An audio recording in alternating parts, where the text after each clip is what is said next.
घर, ऑफिस या फिर किसी भी स्पेस को ऑर्गेनाइज करना बहुत बड़ा काम नहीं है। बहुत सारे हैक्स, टिप्स और ऑर्गेनाइजर्स की हेल्प से आप बहुत आराम से किसी भी स्पेस को ऑर्गेनाइज कर सकते हैं। बड़ी बात होती है कि उस ऑर्गेनाइज्ड स्पेस को एज इट इज लंबे टाइम तक ऑर्गेनाइज्ड रखना, ताकि वो डिसऑर्गेनाइज ना हो और आपका काम बार बार उसकी वजह से ना बढ़े। नमस्ते, मैं हूं प्रियंका और आप सबका एक बार फिर से बहुत बहुत स्वागत है मेरे इस चैनल पर।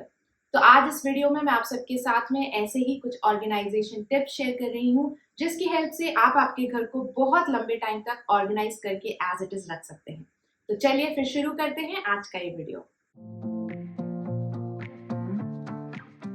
छोटी चीजों का ध्यान रखना जरूरी है, जैसे समर्स या मॉनसून में अम्ब्रेलाज इस तरीके से रखने पर they kept on falling.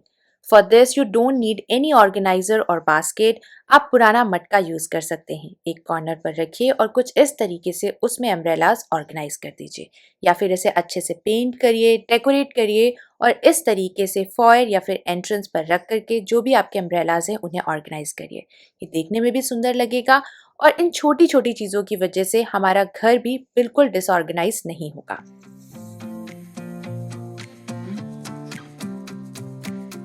Study desk drawer के अंदर हमेशा असेंशियल स्टेशनरी को ही ऑर्गेनाइज करके रखना चाहिए। अब ये एज इट इज लंबे टाइम तक ऑर्गेनाइज रहे, उसके लिए जरूरी है कि थोड़ा सा टाइम इसे ऑर्गेनाइज करने में भी स्पेंड करिए। तो सबसे पहली चीज, एक नीचे एंटी स्किड लाइनर जरूर बिछाइए। डेस्क ड्रॉर को मेजर करिए, उसके अकॉर्डिंगली इसमें बास्केट्स या फिर कोई भी तरीके का ऑर्गेनाइजर परचेज करिए।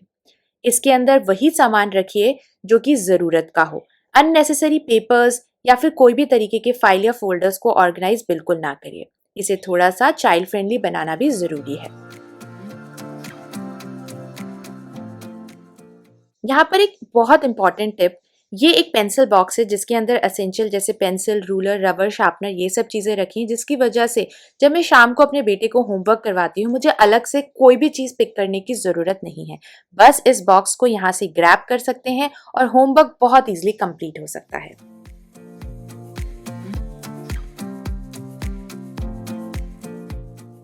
किसी भी घर के अंदर जल्दी जल्दी डिसऑर्गेनाइज्ड होने वाला रूम होता है बच्चों का कमरा।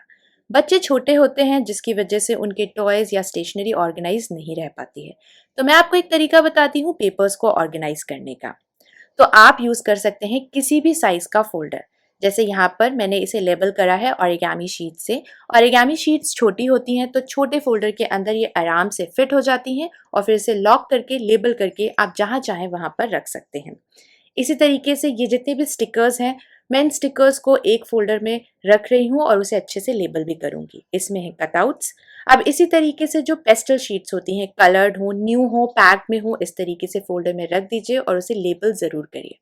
एक और फोल्डर के अंदर मैंने वाइट पेस्टल शीट्स रखी हुई हैं और ये हैं एग्जाम पेपर्स जिन्हें हमें बहुत बार हाफ ईयरलीज में या फाइनल एग्जाम्स में रेफर करना होता है, तो मैंने उसे भी एक फोल्डर में रख दिया है। तो इस तरीके से आप इन पेपर्स को ऑर्गेनाइज करके रख सकते हैं। पेपर्स तो फोल्डर में ऑर्गेनाइज हो गए। अब इन फोल्डर्स को ऑर्गेनाइज करने के लिए आप ड्रॉर या फिर शेल्फ का यूज कर सकते हैं। मैं इसे इस ड्रॉर में रख रही हूँ, तो यहाँ पर एक ड्रॉर डिवाइडर लगा रही हूँ। And you don't have to go all the way down, otherwise जब आप इसमें फाइल्स रखेंगे they will kept on falling. तो थोड़ा सा ऊपर की तरफ कुछ इस तरीके से आपको डिवाइडर लगाना है। अब फाइल गिरती भी है तो ये अपनी जगह से डिस्प्लेस नहीं होगी। सबसे पहले मैंने कलरिंग बुक्स और कुछ एम्प्टी फोल्डर्स रखे हैं और उसके बाद में जो हमने फोल्डर्स में पेपर ऑर्गेनाइज करे थे लेबल करके उन्हें रख रही हूँ।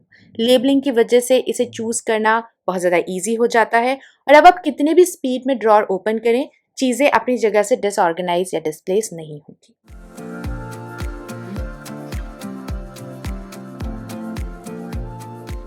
As I said, it is one of the difficult tasks to keep kids' room always organized.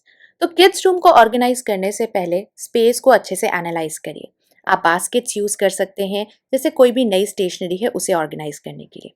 पुरानी टिन बॉक्सेस, जैसे कि मैं यहाँ पर जूस और चॉकलेट के बॉक्सेस हैं उन्हें यूज कर रही हूँ। पेंट करके जो भी न्यू स्टफ है उसे रख दिया है और अच्छे तरीके से साइड और टॉप से उसे लेबल भी कर दिया है। सबसे पहले स्पेस को एनालाइज करिए। जैसे कि यहाँ पर अगर मैं अब इन बॉक्सेस को हॉरिजॉन्टली रखूंगी तो पूरा स्पेस ऑक्यूपाई होता है।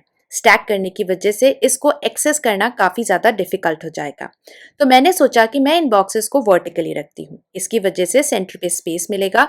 अगर मुझे फ्यूचर में यहाँ पर कुछ और चीज़ें रखनी हैं तो सेंटर पर मैं बहुत आराम से रख सकती हूँ। और देखिए, टॉप पे इसे लेबल करने की वजह से इसे एक्सेस करना भी ईजी हो गया है।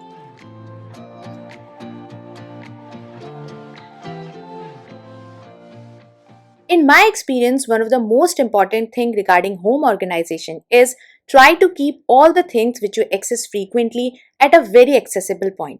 जैसे बेडरूम के अंदर हम बेडशीट्स और पिलो कवर्स बहुत फ्रीक्वेंटली चेंज करते हैं, तो मैं कुछ इस तरीके से जो एक्स्ट्रा पिलो कवर्स होते हैं उन्हें फोल्ड करके एक बास्केट में ऑर्गेनाइज करके यहाँ पर जो बेड के पास वाला कैबिनेट है उसमें स्टोर करती हूँ, ताकि ईजिली मैं इसे एक्सेस कर पाऊँ। इसी तरीके से बेडशीट्स को भी अच्छे से फोल्ड करके ऑर्गेनाइज करके रख दीजिए, ताकि जो आपके एवरीडे यूज होने वाले सामान हैं वो आपके एक्सेसिबल पॉइंट पर हों। जब भी आप बेडशीट को वॉश करके ड्राई करते हैं, take out few minutes, try to fold it nicely and keep it back.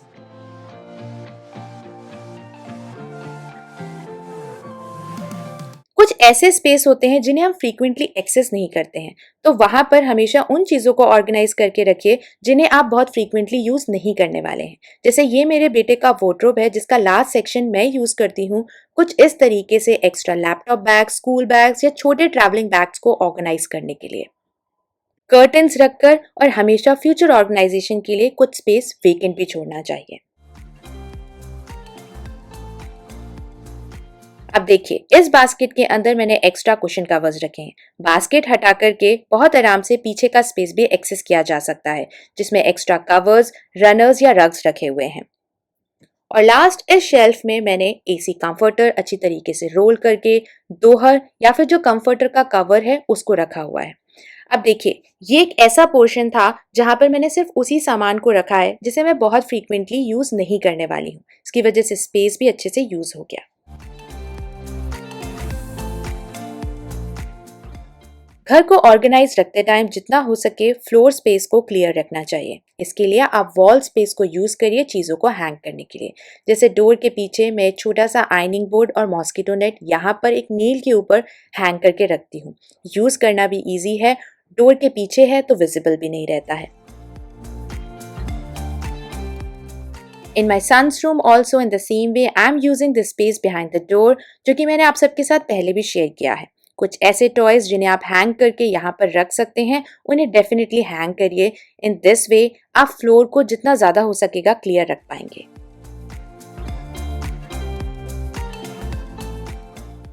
Dressing table के कबर्ड्स और ड्रॉर के अंदर हम सारी चीज़ें नहीं रख सकते हैं, क्योंकि कुछ ऐसी चीज़ें भी होती हैं जिन्हें हमें काउंटर टॉप के ऊपर भी रखना होता है।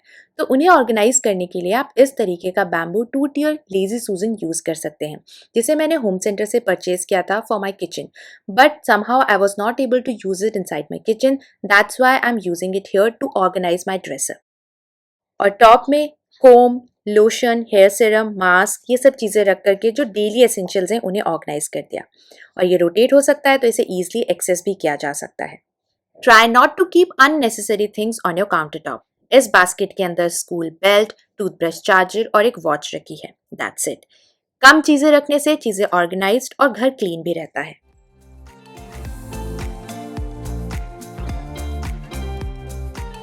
फॉयर के लिए मैंने एक कस्टमाइज कंसोल यूनिट रेडी करी थी, जिसमें सेपरेट शू रैक है, कुछ ड्रॉर्स बनवाए थे और इस अंदर वाले कैबिनेट में कुछ पार्टीशंस भी क्रिएट करवाए थे।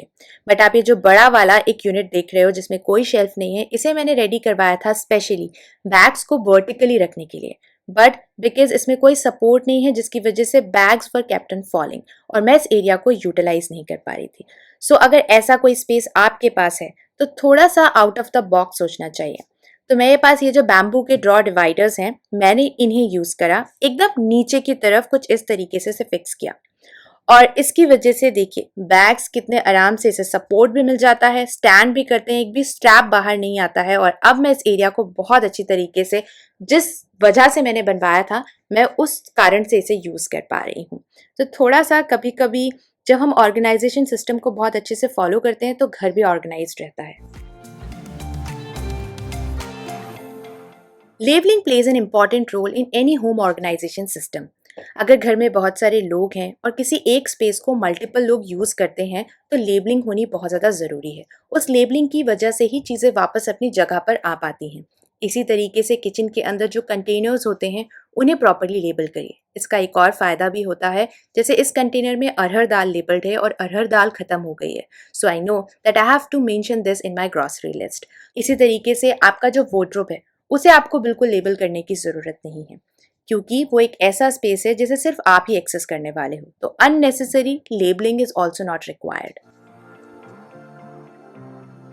ये है अगारो का इलेक्ट्रिक इंपीरियल प्रेशर कुकर, जो कि मेरे किचन को और भी ज्यादा स्मार्ट बना रहा है।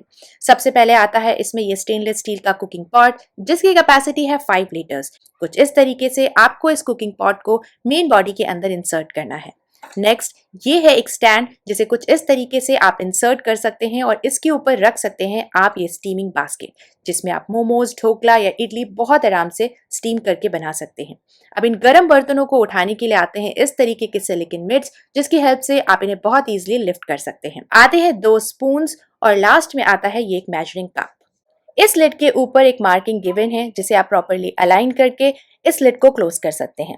विसल को आप 2 डायरेक्शन में सेट कर सकते हैं, स्टीम या फिर वेंट। जैसा भी आप कुक कर रहे हो अपने नीड के अकॉर्डिंगली उसी डायरेक्शन में इस विसल को सेट कर लीजिए। ये प्रेशर कुकर आता है कुछ कुकिंग प्रोग्राम सेटिंग्स के साथ में, जो कि आपके एवरीडे कुकिंग एक्सपीरियंस को और भी ज्यादा इजी और स्मूथ बनाता है। इन बटन्स की हेल्प से आप अपने कुकिंग टाइम को प्लस या माइनस करके अपने हिसाब से एडजस्ट कर सकते हैं। ओवरऑल ये है एक एलईडी पैनल जिसमें बहुत सारे सेटिंग्स गिवन है और आप मैनुअल को रेफर करके अपने हिसाब से सेटिंग को चूज कर सकते हैं। प्रेशर कुक करने के साथ साथ कर्ड और स्टीमिंग भी की जा सकती है। जैसे आज मैं बना रही हूँ आलू टमाटर, तो सबसे पहले मैंने सॉटे वाले ऑप्शन को सेलेक्ट करा, ऑयल डाला और जैसे ही ऑयल गर्म हुआ डिस्प्ले पर शो करता है, तब मैं ऐड कर रही हूँ मेरे सारे मसाले, टमाटर, मिर्च और उसे अच्छी तरीके से स्टर भी कर रही हूँ। जब एक बार अच्छी तरीके से टमाटर और आलू सॉटे हो जाएंगे तो मैं यहाँ पर ऐड करूंगी पानी और उसके बाद में मैं इसे ऑफ करके जो प्रेशर कुक वाला सेटिंग है उसे सेलेक्ट करूंगी, जिसमें मैं इसे प्रेशर कुक करूंगी फॉर अराउंड 3 to 4 मिनट्स के लिए। तो कुछ इस तरीके से मैंने लिड लगाई, प्रेशर कुक वाले ऑप्शन को सेलेक्ट करा और इसे ऑन करके 4 मिनट्स के लिए छोड़ दिया। और बीच बीच में मुझे इसे चेक भी नहीं करना पड़ा और सब्जी भी रेडी हो गई। इसमें आती है 1000 वॉट की पावर और इसमें आपको मिलता है power cord up to length of 1.2 metres और इसका लिंक आप नीचे डिस्क्रिप्शन बॉक्स में चेक कर सकते हैं। Always try to have a kid-friendly home organization system at your home, especially study material से related, because उसे बच्चे एक्सेस करते हैं। इसीलिए टॉप शेल्फ में जितनी भी रीडिंग या स्टोरी बुक्स हैं मैंने उन्हें ऑर्गेनाइज करके रखा हुआ है। एक चीज़ जो मैंने अपने बेटे की नोटिस करी, जो भी करंट में वो स्टोरी बुक्स रीड कर रहा होता है उन्हें वो एकदम एक्सट्रीम लेफ्ट में रखता है, जिसकी वजह से उसे बीच में से बुक्स को निकालना नहीं पड़ता है। इसी तरीके से आप एक कलरिंग कैडी रेडी रख सकते हैं। एक छोटी सी बास्केट में इस तरीके से जो पेंटिंग से रिलेटेड स्टफ है उसे ऑर्गेनाइज कर दीजिए। एक बास्केट के अंदर जो न्यू स्टेशनरी है वो रखा हुआ है और ये उसका एवरीडे यूज होने वाला स्टेशनरी है, ताकि उसे कोई भी इजीली पिक कर पाए। रिसेंटली मैंने कमेंट रिसीव करा कि हम चाहे कितनी भी कोशिश करें हमारा वार्डरोब ऑर्गेनाइज नहीं रहता है, स्पेशली जब हम रश में होते हैं पूरा वार्डरोब खराब हो जाता है। आई कम्प्लीटली अग्री, बट आप एक चीज़ की हैबिट ज़रूर बना सकते हैं, जैसे कि ये नाइटी जिसे मैंने अपने जीन्स ऑर्गेनाइजर के ऊपर रखा है, यानी जीन्स वाले सेक्शन में रखा है। आप वो ना करें, जो चीज़ जहाँ पर है बस उसे बस ऐसे ही डंप कर दें। मैं ये नहीं कर रही हूँ कि आप रश में हैं तो प्रॉपरली चीज़ों को ढंग से ऑर्गेनाइज करिए फिर रखिए। जो चीज़ जहाँ है बस उसे आप वहाँ डंप करते जाइए और जब आपको टाइम मिले कुछ इस तरीके से महीने में एक बार, 2 महीने में एक बार अपने कन्वीनियंस के अकॉर्डिंगली सेट कर लीजिए। जैसे कि ये जो पाइल है, मैं भी रश में होती हूँ, कभी कभी हम क्लोथ्स को ट्राई करते हैं और उन्हें बस डंप कर देते हैं, जिसकी वजह से पूरा का पूरा पाइल खराब हो जाता है। तो जब भी टाइम मुझे मिलता है मैं इस तरीके से अपने वार्डरोब का एक छोटा सा ही सेक्शन क्यों ना हो उसे टाइम टू टाइम ऑर्गेनाइज करते जाती हूँ, जिसकी वजह से मेस कम क्रिएट होता है।